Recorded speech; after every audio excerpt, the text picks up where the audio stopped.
dernier arbre aura été abattu, quand la dernière rivière aura été empoisonnée, et quand le dernier poisson aura été pêché. Alors l'homme s'apercevra que l'argent ne se mange pas. Cite Ignobule.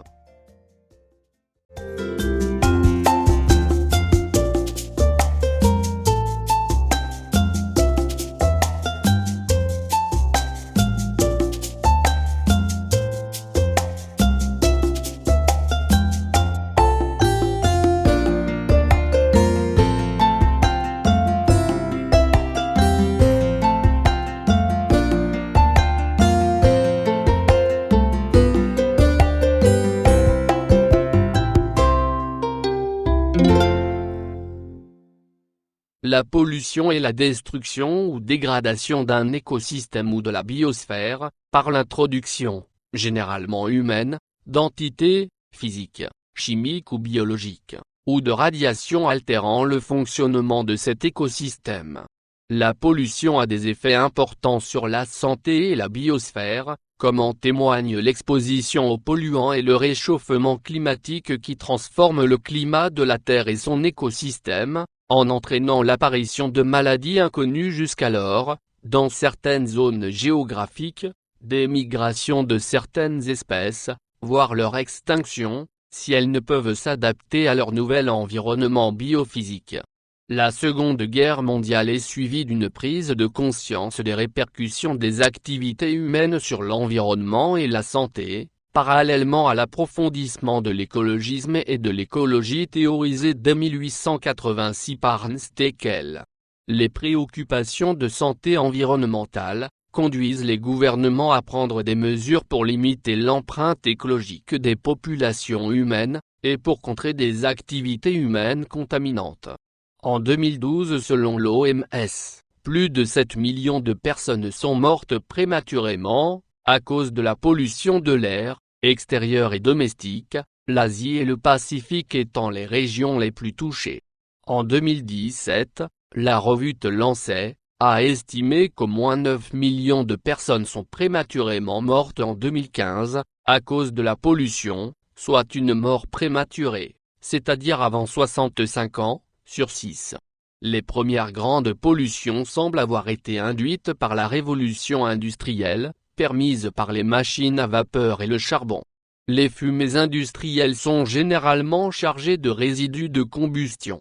Notion de pollution. Pollution vient du latin polluere, luo, baigner, avec le préfixe por, qui signifie souiller en mouillant, salir, et surtout profaner. Historiquement, la pollution est la profanation ou la souillure d'un objet ou d'une demeure sacrée par des substances impures. Le mot a donc une origine clairement cultuelle.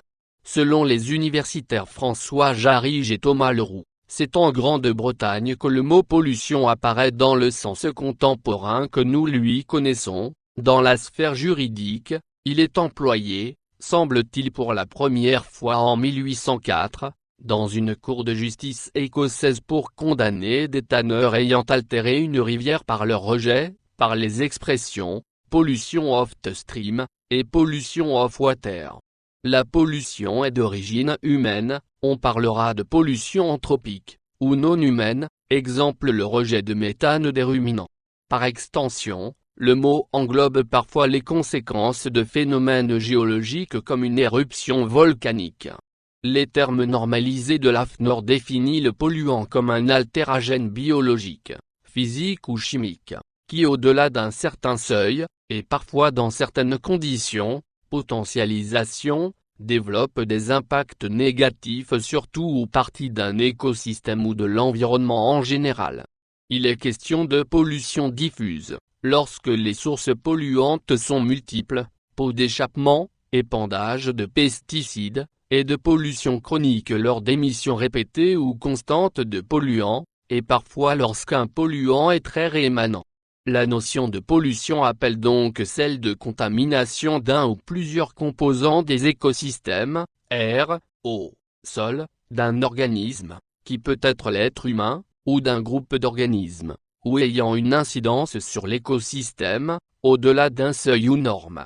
La contamination peut notamment s'étendre ou se modifier via le réseau trophique, chaîne alimentaire, bioconcentration, bioturbation. La pollution est maintenant considérée par l'ONU comme la 9e limite planétaire, d'une part, en raison de ses effets néfastes sur le développement physiologique de l'homme et sur le fonctionnement des écosystèmes, d'autre part, car elle agit comme une variable lente qui affecte d'autres limites planétaires. En effet, la pollution chimique peut avoir des répercussions sur la limite érosion de la biodiversité en réduisant l'abondance des espèces et en augmentant potentiellement la vulnérabilité des organismes à d'autres menaces, changement climatique.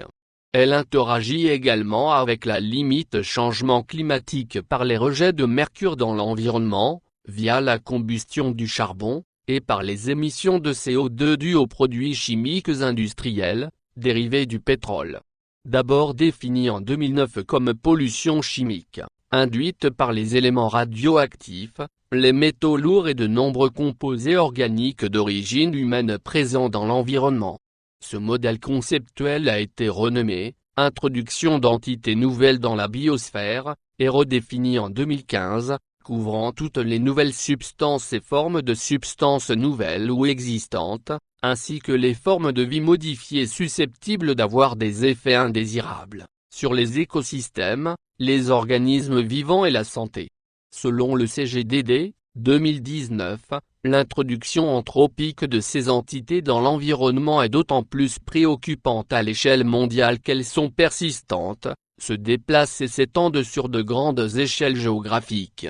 Les nanomatériaux et divers polymères posent des questions encore sans réponse en matière de santé environnementale. Certains polluants, chlorofluorocarbones, CO2, bien que faiblement présents dans l'air, ont des effets majeurs sur la couche d'ozone stratosphérique et le climat. La science qui étudie les pollutions et la molismologie. Une certaine pollution de l'air a toujours accompagné les progrès de la civilisation. La pollution commence dès la préhistoire, avec la maîtrise du feu. La suie trouvée sur le plafond des grottes préhistoriques est une preuve évidente de ce que les foyers entraînaient un niveau élevé de pollution, faute d'une ventilation suffisante. La métallurgie de l'âge du bronze, puis de l'âge du fer, a marqué un tournant dans la pollution de l'environnement extérieur. Les carottages des glaciers du Groenland ont révélé un accroissement de la pollution associée à la métallurgie des Grecs, des Romains et des Chinois. Mais à cette époque, la pollution était comparativement faible, et n'avait pas d'impact environnemental significatif. Les concentrations urbaines ont constitué la source majeure de pollution tout au long de notre histoire. Les villes concentraient la présence et les déjections de nombreux hommes et de chevaux, conduisant à des pollutions de l'air et de l'eau. La nécessité de les évacuer, dans l'eau courante du fleuve, a conduit au premier système d'égouts comme le Cloaca Maxima. C'est à cause de la puanteur qu'elle dégage, que les tanneries ont de tout temps été excentrées et placées en aval des villes. La combustion massive de bois et de charbon conduit également à des pollutions de l'air.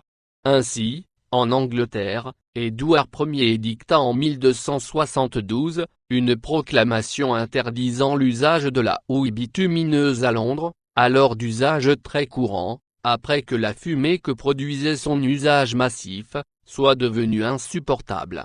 Le développement des métropoles aggrava le problème. Londres connut ainsi l'un des pires cas de pollution de l'eau avec la grande puanteur de 1858, qui entraîna la construction d'égouts à grande échelle et une nouvelle politique appelée révolution sanitaire, et le mouvement hygiéniste.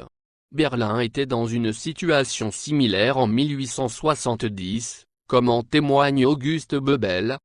Les eaux usées sortent des maisons pour couler dans les caniveaux, dégageant une puanteur épouvantable. Il n'y a pas de toilettes publiques dans les rues. Les gens de passage, et particulièrement les femmes, sont souvent sans ressources, quand la nature rappelle ses exigences. Dans les bâtiments publics, les installations sanitaires étaient incroyablement primitives. En tant que métropole, ce n'est qu'après 1870, que Berlin est passé de la barbarie à la civilisation. C'est la révolution industrielle qui a conduit la pollution au niveau connu de nos jours. La combustion massive de charbon amena la pollution de l'air à des niveaux sans précédent, les industries déchargèrent leurs effluents chimiques et leurs déchets sans traitement particulier, polluant les cours d'eau, les nappes phréatiques et les sources d'eau potable. En Amérique, Chicago et Cincinnati furent les 2 premières villes à passer des réglementations pour lutter contre la pollution de l'air. Vers le milieu du XXe siècle, le smog provoqué par les échappements automobiles était devenu un problème majeur dans des villes comme Los Angeles, ou Donora. Londres connut son pire épisode de pollution atmosphérique, avec le Grand Smog de 1952, dont on estime qu'il a pu faire 12 000 morts. D'autres catastrophes environnementales dues à de la pollution chimique massive conduisirent à une sensibilisation croissante de l'opinion. Scandale de Love Canal, intoxication massive au mercure de Minamata au Japon, etc. C'est à la suite de tels événements que la préoccupation environnementaliste se développa, et que des lois et conventions internationales furent développées pour lutter contre la pollution.